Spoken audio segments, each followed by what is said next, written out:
Thanks for listening. If you like what you hear, support the show by joining the Nerd On Nation powered by Patreon. Go to nerdon.tv/Patreon and get Nerd On exclusives for as little as $1 a month. What's going on, everyone? Welcome to Nerd On. My name is Tom, and today we're doing something a little different. If you clicked on the thumbnail and the title, you know exactly what's going on, but this is different for the show, so I am going to give a little preamble. This is a Commander deck tech for my first ever Commander deck. I bought a pre-con, and it was Wilhelt the Rotcleaver, a blue-black Dimir Zombie Warrior Commander deck. 100 cards. Out of the box, and I had to learn how to play with this. This is something different, but it's something I wanted to share, and I actually am recording this the second time because I wanted to give you guys the best version of what I wanted to share with you guys, and you can hope to experience or see more of these as we go on with the channel with myself and Corey. We talk about Magic all the time, so we might as well start making some stuff we want to share with the community, because I think a lot of people are trying to play this game, but then kind of don't know where to start. And this deck tech is not supposed to be like, this is the most powerful version to make this one. This is just mine. This is my favorite version of it. I've gone through so many iterations where I just put nothing but powerful cards and, you know, draw spells. But this is going to talk to you about the game plan, what we want to do, why we want to do it, the cards I've included in there. This is a deck that I would say is probably about like a 5 or a 6. If pre-cons are a 6, this is not like Hawkball. Hawkball is insane.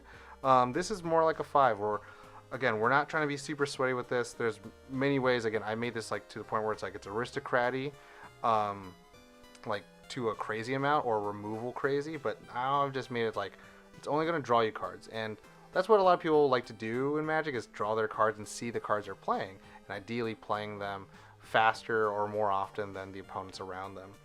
There's going to be a couple of win cons in there, not super like you know, OP, optimized, synergistic, but there are some flavorful things, and if you like what you see, you can check out the Mox Field link below. That's going to be the list of the cards that I have in here. Again, you can put better cards in here if you want to, but this is just a grounding place where you're like, cool, I play zombies, I sacrifice them, I make decayed ones, I draw cards. There's not really any counter spells in here, so if you want to be very counter deck heavy and you know, have all this interaction, that's fine. Mine's more going to be like destroy creatures.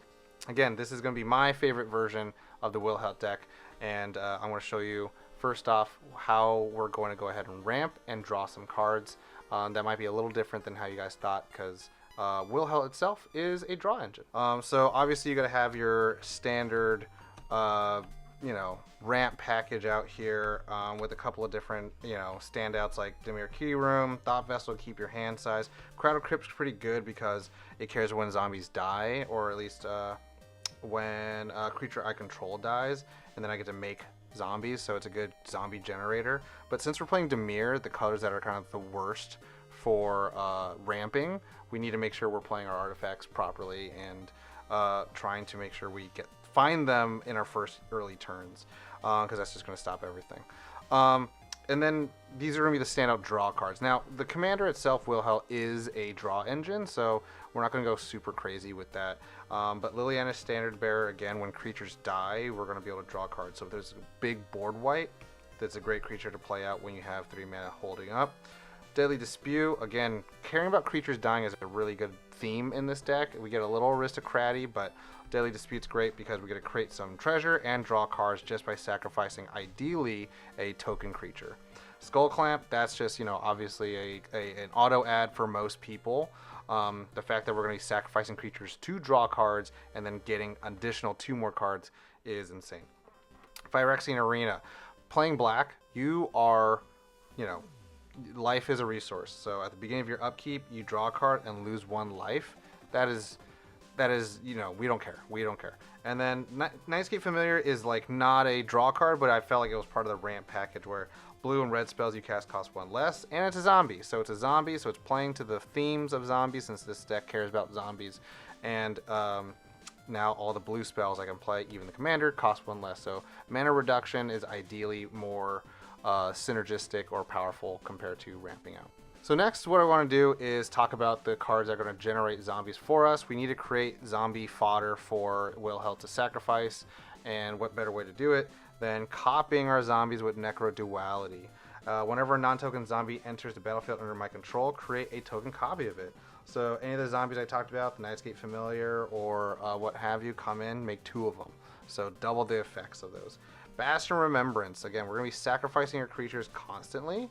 So the great thing about this, whenever a creature I control dies, which was sacrificed to Wilhelt, we're going to gain a life and opponents are going to lose a life. So that's a win con right there if we're sacking enough.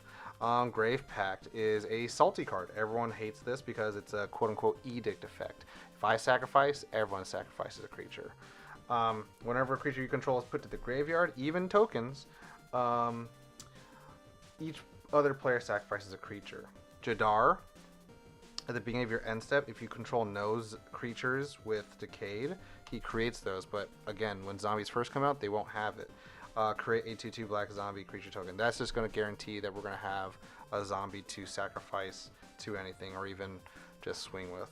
At the end step though, Field of the Dead, we're going to have multiple lands in here. I'm not going to show you the lands that we have, but just be assured I have 7 different types. Strip Mine's one of them, Demir Aqueduct, all the underwater crap, but that's something else. You can go for fetches if you really want to make this powerful, but again, we're trying to make this a little more in the casual sense, because if people start seeing you playing those expensive lands, they're gonna be like, okay, this guy's trying to go for optimization nonstop. Grave Titan, which is a meme in some places. Everyone's like, this is just not good, but I was like, look, ETB, I create 2 guys. A lot of people are like, that's so expensive, but again, with the ramp and draw, it's okay. It's okay. Again, with the pod, if you're playing against someone who's playing against a sweaty Jeweled Lotus deck, and Moxes, yeah, you're ideally, hopefully, if you sold this deck correctly, you're not a threat to the table. And you're just drawing cards. We're just playing casual. Siphon Flash, Great Edict. Again, each other player sacrifices a creature. You create a black zombie creature token for each creature sacrificed this way. They do not have Decayed, so Jadar still works with it. He sacrifices to this. Again, Bastion Remembrance. Ghoulish Procession. A lot of people get mad about this. I don't know why. Everyone just gets mad that whenever another creature, non-token creature dies, it doesn't have to be our own, create a 2/2 black zombie creature token with Decayed. Now that happens on once a turn, so it can happen on your opponent's turn, on your turn. So as long as the creature's dying, and again, sacrifice effects usually can happen at any time. None of these ones are doing it, but I have some of them that do that. Poppet Stitcher is a big one that I haven't gotten a chance to play with a lot. Whenever you cast an instant or sorcery spell, create a 2/2 black zombie creature token with Decayed. At the beginning of your upkeep, if you control 3 or more creature tokens, you may transform Poppet Stitcher. It doesn't mean that they have to have Decay, just as long as you have creature tokens. And then it becomes the Puppet Factory. Creature tokens you control lose all abilities and have base power toughness 3/3. At the beginning of your upkeep, you may transform Puppet Factory. So I have 3 decayed zombies, or 4 decayed zombies. Now they no longer have decayed. And whenever I sacrifice a zombie and would create a decayed one, it would lose its abilities. It's a great synergistic piece. And anytime on the beginning of my next turn, I can just put it back so I can make more of them. But again, ideally we're making a lot of zombies once our pieces are put together. Let's talk about some of the creature types. I'm not going to show all of them. Ideally, if you want to have all creature focused decks, you got to make sure that you're having at least 30 or more if that's like a big piece of the commander. This commander, I really want to generate tokens, so it's a little bit go wide, but I do have to have creatures that play part and parcel to drawing in case this guy gets removed multiple times, or just taking advantage of the die triggers. So Even Death Dracolich, a dragon zombie, has flash, so I can play it on opponent's turns. Flying, so great evasions, 5/2. Enters battlefield tapped, however, so not really, hasty, but it's good on other people's turns, right? You may cast Even Death Dracolich from graveyard if a creature not named Even Death Dracolich died this turn. So obviously not great for other formats other than Commander probably. But so I sacrifice a dude, I can play him immediately, or one of my creatures died because of blocking, or one of my creatures, so it's just great. Gravecrawler, can't block. I may cast this from the graveyard as long as I control a zombie. Another one of those, cast from the graveyard kind of thing. You're playing black, your graveyard's, a resource. Diregraph Captain, I'm trying to avoid the glare here. Death touch other zombies, I get +1/+1. A lord, some would say. Whenever another zombie I control dies, target opponent loses 1 life. Much like the Bastion Remembrance, it could be a big pinger if I'm sacrificing very well. Plague Belcher, ETB. Put 2 -1/-1s on a target creature I control. I usually put it on him. Sometimes I might put it on a token if my board's already well established. Menace, and whenever another zombie I control, each opponent loses 1 life. These guys, Bastion Remembrance, you can see the theme. Carrion Feeder, this is one of the linchpins that a lot of people are like, oh shit, this is where it starts playing out. I'm making tokens if I want to sack these guys. Let's say I sack this to Wilhelt. It makes a decayed zombie 2/2. Sacrifice that to that, puts a 1/1 on there. Then I could, at the same time, if I had the mana up, since I sacked the token, this is in the graveyard, this even death, I could recast them, it comes in tapped. It's kind of cool. Same thing with this. Sacrifice to Wilhelt, makes a token, makes a decayed one.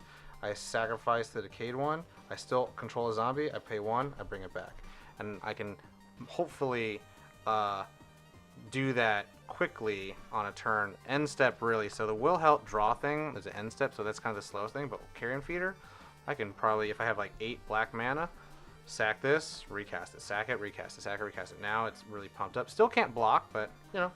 Diagraph Colossus. Whenever it enters the battlefield, it put a +1/+1 counter on it for each zombie in my graveyard. Whenever I cast a zombie spell, create a tapped 2/2 black zombie creature token. Again, generation. And Ravenous Rotbelly. When it enters the battlefield, it may sacrifice up to 3 zombies.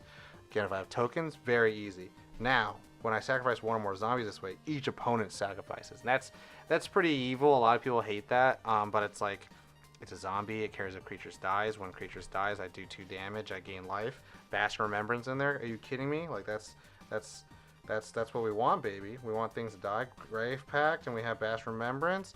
Boom! I sacrifice 3. Everyone must sacrifice 3 for him, and sacrifice another 3 for Grave Pact. It's how the deck starts humming. I have Necrodualia there. I'm making copies. So now this is what I would say are like kind of the big win cons, and you can see how we're kind of getting to that point with the ramp and the draw, and then the generators, and now the synergistic zombies, and then these are going to be the zombies that I feel like when they start coming out, they really start, you know, kind of winning the game. So Noxious Ghoul is one of my favorites. If you can just play zombies out and put another, like, or even just generate a lot of zombies, each other non-zombie is going to get -1/-1. So you're, you know, it's a board wipe. It's a board wipe creature, and it stays. So like it sticks on the board, and then all you got to do is just ideally make a couple more zombies. So that Field of the Dead, the Ghoulish Procession, you know, more zombies are entering the field and just wiping their stuff out. It's like having an Elish Norn non-stop or a Massacre Worm. Hoarding Scob. Now this is a pretty funny one.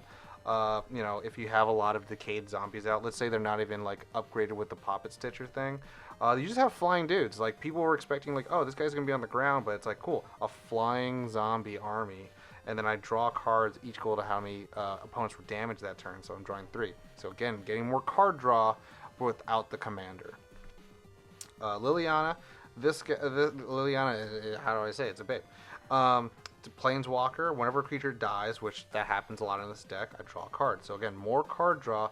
I create 2/2 black zombies just with a +1. A lot of people get worried about the -4 and -9. It will draw a lot of ire, so it may be a 1-turn kind of thing. But you play it, you create a dude, you sacrifice, you draw a card. Like, there's a lot you can do with it in a turn if you just sequence it properly.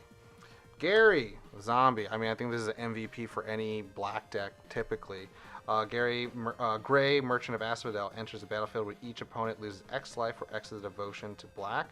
You gain life equal to the life lost this way. 1, 2, 3, 4, 5, 6. I gain 6. Everyone loses 6. I gain 18 life. You know, like that's pretty powerful. Scarab God. Scarab God, you know, some people just make this the commander because you're making zombies out of your opponent's creatures. I think this is cooler in the 99 because it doesn't mean that, like, you're most times when they see a commander out, your players, your friends, they hone in. So you got to be like, hey, this is a Wilhelt, I draw deck. Of course, you can't play the game and not try to win. So it's like there are some like, okay, cool. There are some spicier cards. This next 2 cards are kind of go hand in hand. Rooftop Storm and Acererak, the Arch Lich. So Rooftop Storm, makes all the zombies I play cost nothing. So that's where the Noxious Ghoul, it's like, cool, if I can just play out my hand that I'm drawing non-stop zombies, and they're doing edicts and doing all this crazy stuff, they're for free. They're awesome. Asarak says, when it enters a battlefield, if I haven't completed a Tomb of the Annihilation, which is a venture initiative mechanic, which is a little weird. I didn't know this was a thing, but some people were like, oh, if Rooftop Storm, you can go infinite. I'm like, I don't know what you're talking about. And then I found out this zombie right here is like a pretty well-known win con. I'm like, you got to put one in there. Whenever Arcalich attacks, we don't even worry about that. Return Asarak to its owner's hand to venture into another dungeon. So what we're going to be venturing into, so pretty much you play the Rooftop Storm, and we don't need to ever finish this, but we know that they're available. You play this, you finish the Lost Mine of Phandelver as long as you go through the Dark Pool. So pretty much you would play this, and since you don't finish the Tomb of Annihilation, you bounce it back to your hand. Since the Rooftop Storm makes zombies cost 0, you keep putting it back on the field, and then you ideally would just ping everyone and gain life. Hopefully you're not going to deck yourself out, though. Now I'm going to go ahead and do a test hand and see how this all plays out with you guys. So 1, 2, 3, 4, 5, 6, 7. Yes, peep the sleeves with the witchy waifu. You know me, baby. Alright, so let's look at the hand. We have no lands. We have 1 bounce land and 2 ram spells. So let's not get punished this early. Mulliganing is a skill. Let's go ahead and do the Sheldon Mannery. 1, 2, 3, 4. 1, 2, 3. Just take the top 3. If you have lands, then you play it. But you know, we want to make sure we're playing to the curve. Obviously, I am not getting these hands. This is pretty ass. This is pretty. 1, 2, 3, 4, 5, 6, 7. All right. Ooh. Okay. So do I got lands? Comes in tapped. I got 1 colorless mana. We can kind of play off this. Let's go ahead and play this. Coriel is going to be so mad when he sees this. Sorry, Corey. And now we're just going to go ahead and shuffle out these guys. As you can tell, I'm not doing the pile shuffle or anything like that. We're just, you know, playing out the hand. This is casual. Casual with this turn 1 Soul Ring, right? That's what he said. Okay, boom, boom. And then we're going to give ourselves a little cut. Hopefully we'll be fine. Hopefully we won't get punished for keeping this hand. But I kept this hand because we got the turn 1 Soul Ring. We can get another mana. And then we'll hopefully be able to play. I'm going to draw for turn. Dark Ritual. That's even better. So let's go and do Strip Mine first. Tap that for a Soul Ring. Tap that for a Talisman of Dominance. And then we'll pass. So let's go ahead. Let's get a dice to signify what turn it is. So this is turn 1. Turn 1? Turn 1, and we have 1, 2, 3, 4 mana. So untap, upkeep, draw. Okay, so we got a Grave Titan. That's not the best, but it's okay. Tap 1. Comes in tapped. I have colorless mana. I have nothing but colorless mana, which is just terrible. This is really bad. We'll go to turn 2. Untap, draw. Alright, a bounce spell. So we have a blue and a black. So let's go ahead and play, let's do 2 and then a black, and then play the Plague Belcher out. Menace, put 2 more instruments, 1 on target creature you control. We'll put it on this guy, so it'll be -2. So it's just a 3/2 instead. Whenever another zombie I control dies, each opponent loses 1 life. A good drained card. So untap, and then we're going to draw. Alright, we got a Skull Clamp. Maybe it is time. Nope, I don't. Okay, yeah, let's just do it. Let's just, I could have played the commander last turn. 1, take a damage, and then this, and then he comes out. And then we'll go ahead and tap this for a Skull Clamp. And now we'll hang out. Hopefully, we might have gotten some swings. Now, whenever a zombie dies, each opponent loses 1 life. So let's see if we can get another zombie at 1, 2, 3. We'll go to turn 3. I think that was turn 3. We'll go to turn 4. Untap, draw. Path of Ancestry comes untapped. We are getting a little punished. We're getting a little punished, and that happens. That happens when you're greedy. The turn 1 Soul Ring is so delicious. I have 1, 2, 3, 4, 5, 6, 7. Let's just do it. Let's see what happens. I'm gonna tap 1, 2, a black, take a damage. So I have 3, 4, 5. Oh, that's not enough. 1, 2, 3, 4, 5. That's not enough. That's fine. We'll just take 1. We'll do a. Ooh, no. Sorry. 1, 2, 3, 3, 4, 5, 6, 7. To play the Liliana Dreadhorde General. Whenever creature controls dies, draw a card. So now we get to play our thing. This is a kind of a fast hand. This is actually not what I'm expecting at all. Now we'll go ahead and +2 her, so she'll be at 8. No, +1. Sorry.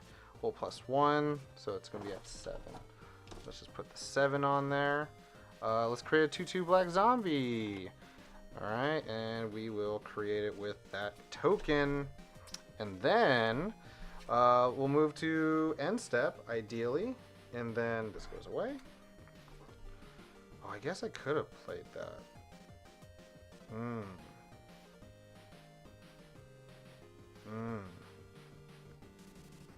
No, it's fine. We'll sacrifice the Wilhelt. I was thinking about playing the Carrion Feeder. Could have spent my mana a little differently, but I'm being hasty, so it's okay. Now it'll become a, let's say it's the 2/2 with Decayed. And we'll signify the decay with a planar die. Cool, so that's the Decayed. It's 2/2 Decayed, so if I swing with it, it will sacrifice and at the end of combat, and it can't block. But then I get to draw a card. I do 1 damage to an opponent. Draw a card. Cool, it's the land we needed. We'll untap, we'll go to turn 5, and then we'll draw a card. For turn, we'll play that land. Now I'm feeling a little better about everything. I think we want to do is 1, 2, 3, 4, 5, 6, 7.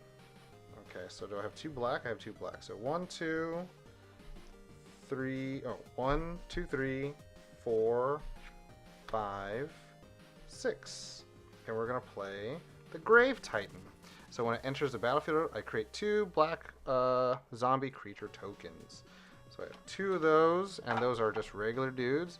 I'll plus up again to make a 3rd one. So now I have 3 of these guys. See, this generation is pretty good, so now let's just go ahead and tap 1 to equip to one of these guys. So I'll have 2 of these. It'll die and come back to become a, what the heck is that? A decayed one. So now I have 2 decayed guys. And then with the skull clamp, once it died, oh no, it didn't die. It did not die. I'm being dumb. I am being done. It's regular dude. So it's 3, but I will equip 1 to a skull clamp, so it becomes a 3/1. And then we can move to end step. Yeah, I will sacrifice it to Wilhelt. The skull clamp will unequip. I will draw 1 card, 2 cards. So I draw 3. 1, 2, 3. That's all we're doing, guys. That's all we're doing. We're just drawing cards, guys. Cool. And then we'll end turn 1, 2, 3, 4. Oh, whoops, sorry. Okay, draw a card for turn. It's a Bajuka Bog. Not really good to play it immediately. It's probably better to save it when you see some stuff happening in graveyards. Now, Hoarding Scop, that's the good boy. Do we want to draw more cards? I have 1, 2, 3, 4, 5, 6 zombies. And I draw a card for 6. I use 4 mana for that. 1, 2, 3, 4, 5, 6, 7, 8. 8. Let's go ahead and do that. Let's go plus up, and then ideally, again, if we're not getting stopped.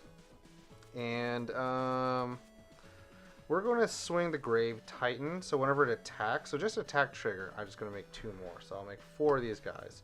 Again, cool guy, attacks first, and then does their stuff at the end. Maybe it might be a board wipe, maybe it's not. But we have to see what happens after this point. So now we have 1, 2, 3, 4, 5, 6, 7, 8, 9 zombies. Now we're going to go ahead and play a 1, 2, and a blue to play the Distant Melody. Choose a creature type. I choose zombies. Now we're going to draw 1, 2, 3, 4, 5, 6, 7, 8, 9 for zombies. Oh, whenever a creature I control dies, I draw a card. So I'm supposed to draw more cards. I'm already missing triggers. That's how much card draw is happening already. So, ooh, perfect. That's what we needed. I'm going to tap an island and this strip mine for a Thought Vessel. So now I have no maximum hand size. So I get to keep all these cards. That's what Father wanted. Okay, so that's a colorless mana. Let's go ahead and do that. Let's go ahead and play Skull Scob. Exploit, so when it enters the battlefield, whoops, I haven't been keeping track. We're on turn 6. 7. Let's say we're on turn 7. Creatures I control exploits a non-token creature. Create a 2/2 black zombie token. I'm gonna kill the... Oh, one less. Whoopsie. Whoopsie. Underground River. A non-token. I have to kill a non-token. But then I'll start losing this. It's okay. We don't need to ping everyone to death. I'll lose this. I'd rather lose this and then gain another dude for sacked fodder. Then I'll draw a card. I'll gain that card that I was supposed to have. A creature dies. I draw a card. So how many cards have I drawn? How many cards have I drawn, baby? Okay. So now, next turn, we should be in a pretty good shape. So I'll sack 1 more to Wilhelt, and then I'll have now 3 decayed zombies. While creature died, I will draw a card. See how I'm drawing cards? Okay, cool. Now let's go to turn 8. Untap. See how this is getting kind of crazy. I was like, can't you even see all my lands? Okay, I gotta clean this all up. Okay, so I got all my zombies. That's not even a zombie. Okay, so now let's draw for turn. Necroduality. What a great card. What a great card. Let's go and play a land for turn. Let's play a swamp. I don't have 1 swamp out. That's crazy.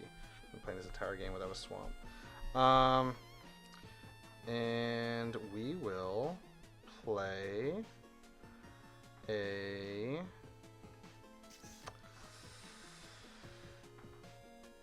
Ooh, this is pretty cool. This is pretty cool. Each player sacrifices a creature. Cool. Let's go ahead and... How many do I have? 1, 2, 3, 4, 5, 6, 7, 8, 9, 10. I have 10 mana available. So I have 5. 5. And 5. Let's go ahead and do that, huh? Let's go and tap 1, 2, 3, 4.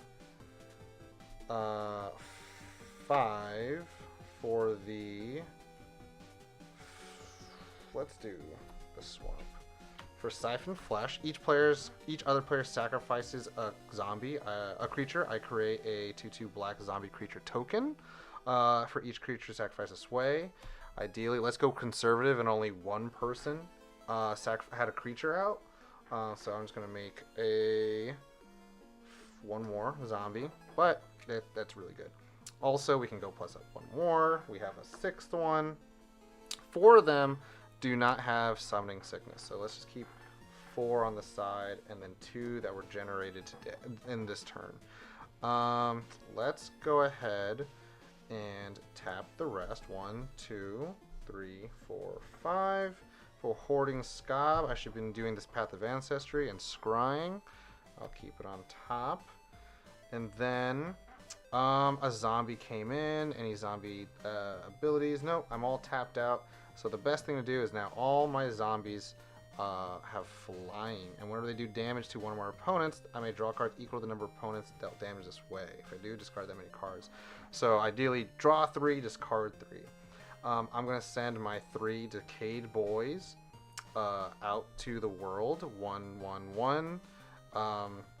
Ideally, hopefully they have no flyers at this point. They will all die. When they die, Liliana will trigger. I'll draw 1, 2, 3. Let's say conservatively only 1 did damage. I'll draw 1 and then discard 1 card. So now I got Rooftop Storm. That's the good win con. Let's go ahead. We don't need a tapped land, so we'll discard 1 card. And those were decayed, so that's fine. We'll get that out of here. Let's go ahead and sacrifice one of the new zombies out to create that Decayed Boy. To Wilhelt, by the end of the turn, I draw a card because Wilhelt, and I draw a card because of Liliana because 1 creature died. So the card draw in this is just insane. You know what I'm saying? So let's go ahead and try to get a new hand and see how that works this time. 1, 2, 3, 4, 5, 6, 7. Again, in my pod, we kind of mulligan until we have a playable hand. So we got 1, 2, 3, 4, 5, 6, 7. Look, no lands. No lands. That happens sometimes. This is a game of RNG. So take the next one. 1, 2, 3, 4, 5, 6, 7. Thank God we're not playing Yu-Gi-Oh, right? Because there's no mulligans there.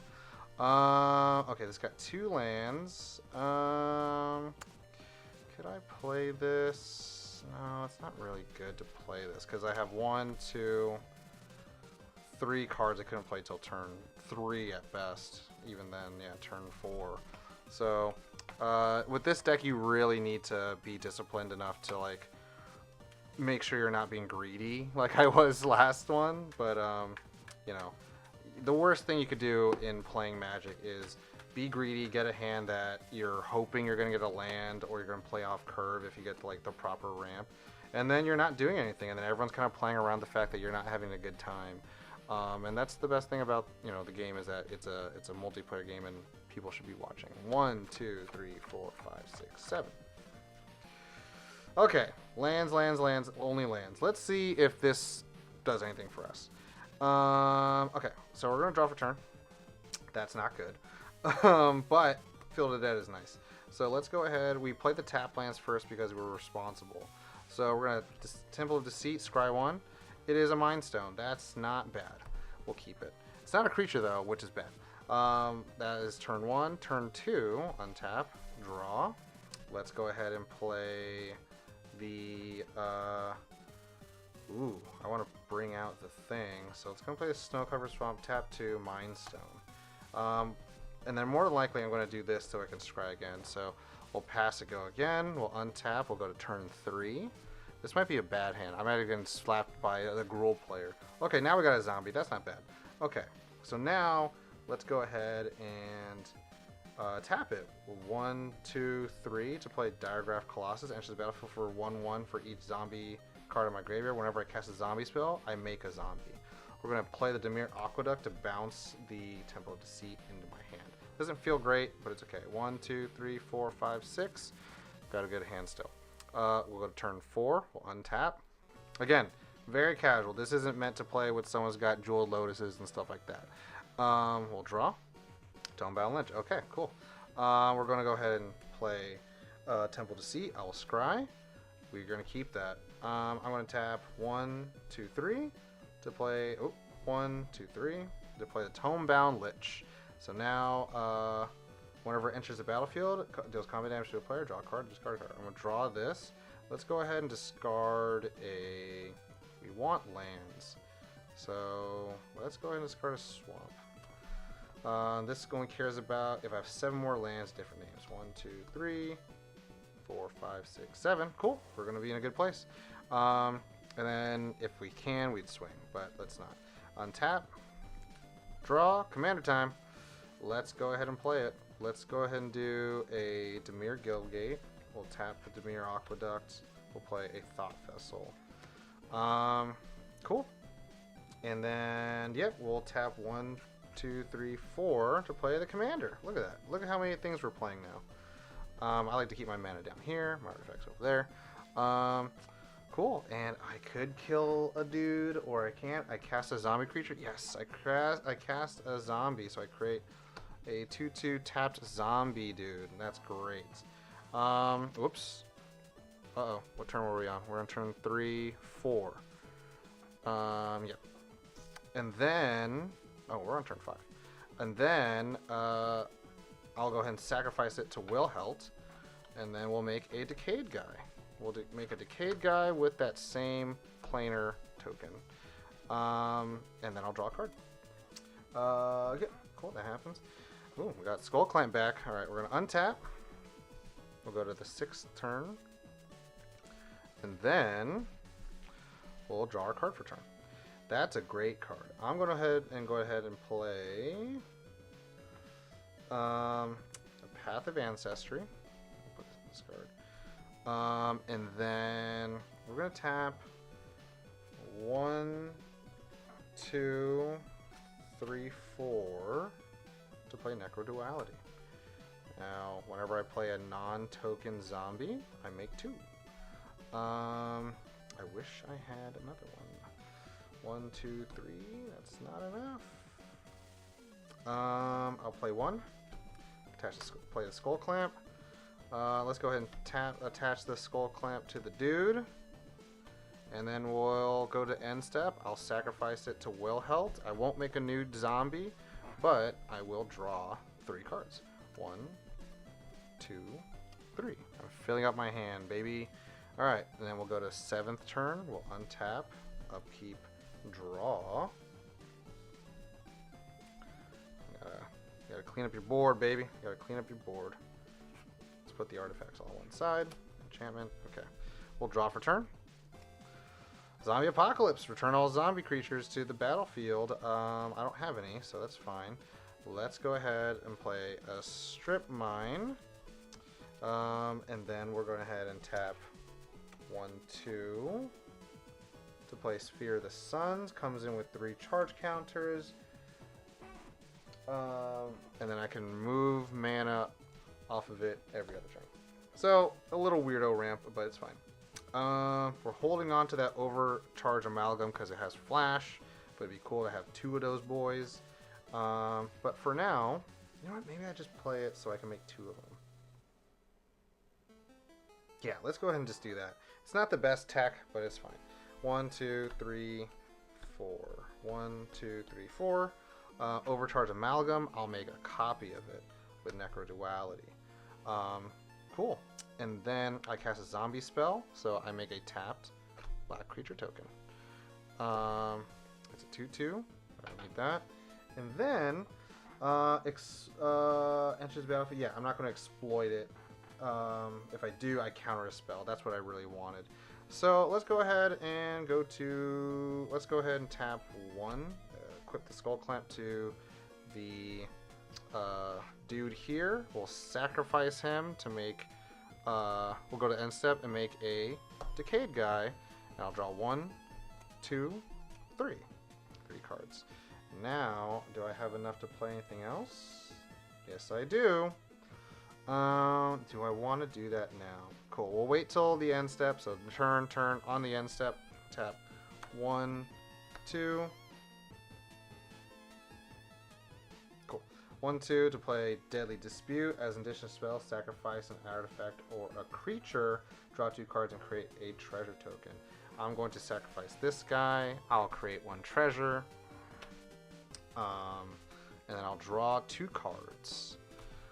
1, 2. And then we'll untap and go to turn. Untap. Upkeep. And then draw. Okay, so we're going to play a snow-covered island. And then let's go ahead and create... Ooh, sorry. I don't want to play that. I want to play Field of the Dead. So it comes in tapped. When it Field of the Dead or another land enters the battlefield under my control, if you control 7 more lands with different names, create a 2/2 black zombie creature. 1, 2, 3, 4, 5, 6, 7. I create a black zombie creature token. And then I will play a Fell Stinger. So I'm going to tap 2 and a black to play the Fell Stinger. It is going to exploit. I'm going to exploit this zombie. It will die and then become a decayed zombie, and I'll draw 2 cards and lose 2 life. Oh, sorry, we're on turn 8. And then let's go ahead and tap 2, just so that, or 3. Do I want to tap 3? Do I want to tap 3? Yeah, we'll tap 3. I'll play a Dimir Key Rune. I can tap for any color that I need, and then let's go ahead and play. Let's tap 1, 2, 3 to play a Hobbling Zombie, and then it creates a 2/2 black zombie creature. Oh, when it dies, it creates a 2/2 black zombie creature. Okay, so I got some dudes out. What do I want? Let's go ahead and tap 1 for the Skull Clamp. Oh, I should have been making copies. I have copies of all these guys now, guys. Look at this. Copy of the Fell Stinger, and a copy of... Is there a copy? Do I have another copy? A copy of the Hobbling Zombie. Look how many guys I have. Yeah, I could have exploited a lot more. It's fine. So let's go ahead and equip the Skull Clamp onto one of the Hobbling Zombies. We'll go to end step. Oh man, I cast 1/2 zombies. I make 2 more zombie creature tokens. Look how crazy this board is getting, guys. Do you understand the power? Do you see this? Do you see what's happening? All these triggers are happening. These are tapped. Oh, if they're tapped, then I would have equipped it to... Yeah, we'll equip it to the Hobbling Zombie. We'll go to end step. I'll sacrifice it to Wilhelt. I'll draw 1 for Wilhelt. I draw 2 for the Skull Clamp. 2, 3, 4, 5, 6, 7, 8, 9, 10 cards in hand. See that? Okay, let's go to end step. We'll end this right here. Because I think you guys pretty much get like the card draw, the engine, how it works. I have so many cards out, I can't even keep them straight at this point. Let's see if I can make some room so you can see like the end result of this. Are we on turn 9? Let's go to turn 10. I've forgotten. This is how this deck works. It's like you can't even keep what's straight half the time. It's like, oh, I have this many, I have this many, and you know that's the main learning curve, is just making sure you can keep your straight, right? Again, this isn't coming into effect that like someone might be playing counter spells and being like, no, I stop you from this, I stop you from that. So it gets a little crazy. All right, let's go ahead and play that snow covered island, and now I would make another zombie, and then what would I play? I mean, I guess I could just pretty much play my hand. I would tap 1, 2, 3, 4, 5. Tap these 3 and this to play Rooftop Storm. Now I'm pretty much in the end game, right? I play Diagraph Captain. I make 2 of those. I play Liliana Standard Bearer. I make 2 of those. And then I make 2 more of those guys, so I have 5 guys. Not the food spot. And then you can just kind of swing for face if you want to. Not really much else to do. You can probably play Zombie Apocalypse, destroy any humans, and then bring back any zombies. I don't have any, but do I really need them at this point? Not really. So yeah, there's just so many cool things you could do with this. All right, everyone, that's the end of the video. I've walked you through the ramp and card draw, some creatures that I felt were synergistic with Wilhelt, as well as generating zombie tokens so you can sacrifice and draw cards, and the win cons. And going through a couple of hands, you can kind of see, like, you got things to do as long as you're being modest and humble with your hands. And the skill to mulligan is, I think, again, a very underrated skill. I think a lot of people get greedy and they're like, oh, cool, this is it. But yeah, I want to know what you guys think. If you guys want to see something more powerful or faster. Again, this is not meant to be like, I'm the best, Commander creator. I've only been playing about almost 2.5 years. You can find people who are way more polished and smarter and know all the card knowledge, but this is someone who's taking it from a very casual perspective. Again, you can always go check out other resources, but this was mine. This is my favorite version of this deck. It's kind of a pet deck for me, you know, because I have a lot of memories with it, and it really taught me a lot of the fundamentals that I came to love about the game compared to my Yu-Gi-Oh experiences when I was a kid, and now it's just nothing but sweaty. And again, this is a casual game, and ideally being part of the community and, you know, talking to you guys who might be playing it or are playing it, if you're like, oh, you know, not to keep it, you know, not to make it too crazy, but you can add this and you get more synergistic things and you're having more game actions. But let me know what you guys think. If you guys would say I'd put this instead of that, like, I want to hear what you guys are, you know, crafting with your own imagination. And that's the best part of this deck, and the best thing about Magic Commander is that, like, it is the best expression of who you are and how you want to play the game. So yeah, that'll be it. Thank you so much, and take care of yourselves. You know the drill. As always, nerd on.